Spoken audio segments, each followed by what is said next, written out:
J'espère que vous allez bien.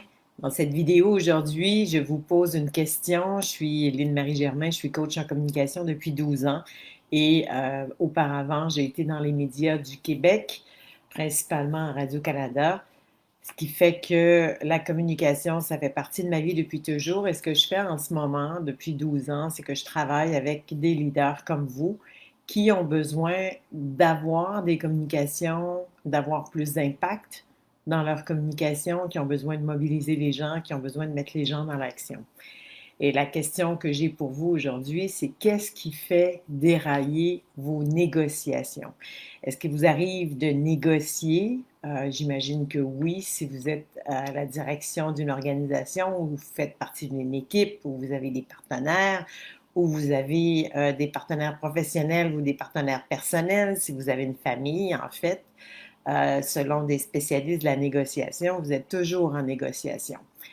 Au-delà de ça, est-ce que vous savez qu'est-ce qui peut faire dérailler vos négociations? Si vous réfléchissez, qu'est-ce qui a fait dérailler les dernières négociations que vous avez faites?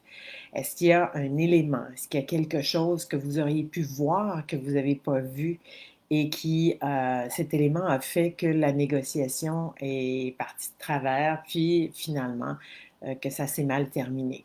Et si ça s'est bien terminé, votre négociation, est-ce que vous savez qu'est-ce qui a fait que ça a bien fonctionné si vous voulez le reproduire dans le futur? Une des choses, à ma connaissance à moi, selon mon expertise et avec du coaching que j'ai eu des gens qui sont spécialisés dans la négociation, une des choses qui va faire dérailler une négociation, c'est un sentiment d'injustice. Que ce soit d'un côté ou de l'autre de la table d'une négociation, s'il y a un sentiment d'injustice quelque part, ça peut faire dérailler la négociation et ça peut faire dérailler la négociation de façon solide. Pourquoi? Parce que c'est une des choses, l'injustice est une des choses à laquelle l'être humain réagit le plus fortement. C'est une des choses que la majorité des êtres humains, pour ne pas dire tous les êtres humains, n'acceptent pas. On peut ressentir quand il y a une injustice, on peut ressentir quand il y a quelque chose qui est en train de se passer et qui est injuste. Je vais vous donner un exemple.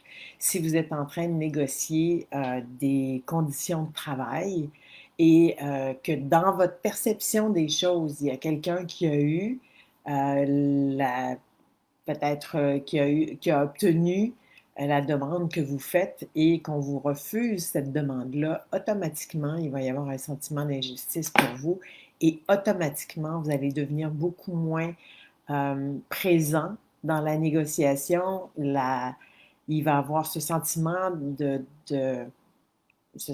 d'injustice va se transformer en un sentiment d'insécurité, d'absence de confiance. Vous ne comprendrez pas pourquoi la personne devant vous fait ça. Et vous allez vous fermer complètement, puis éventuellement, la négociation va mal se terminer.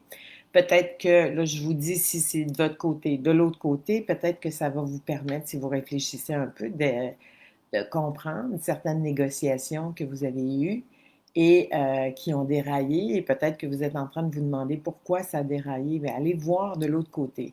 Allez voir dans la perspective, dans la perception des choses de l'autre personne. Est-ce qu'il y a eu une injustice qui a été commise? Et si oui, quel effet cette injustice a eu sur la négociation et sur la communication?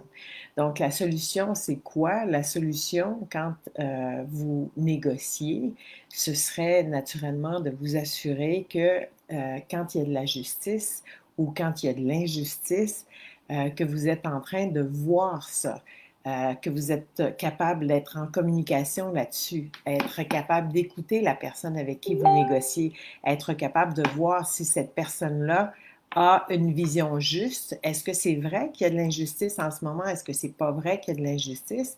Donc, si vous êtes en communication, que vous questionnez la personne sur sa perception des choses, vous allez découvrir peut-être que la personne ou qu'il y a apparence d'injustice et à ce moment-là, vous allez pouvoir corriger. Et communiquer avec les gens, selon mon point de vue à moi, ça reste toujours la meilleure façon de régler des négociations, mais aussi de régler des choses, de voir, d'être capable de voir s'il y a une apparence d'injustice, justement, ou s'il y a une réelle injustice, c'est possible que vous commettiez des injustices, c'est possible qu'on commette des injustices envers vous. Donc, s'il y a quelque chose qui n'est pas équitable, autant si vous êtes victime dans votre perception des choses de cette injustice que si vous commettez une injustice ou une apparence d'injustice pour la personne avec qui vous négociez, rester en communication, être capable d'aller au fond de ça et trouver des solutions qui sont gagnantes pour tout le monde. Alors, j'espère que cette petite vidéo va vous aider à réfléchir, à voir, à corriger des choses. Et si vous voulez, si vous avez des situations, vous avez l'impression qu'ils ont débordé, des situations que vous avez de la difficulté à ramener, à corriger, bien, je vous invite à communiquer avec moi et on pourra regarder ensemble comment on peut faire ça. Alors, je vous souhaite des belles négociations, je vous souhaite des négociations avec beaucoup de justice et beaucoup d'équité.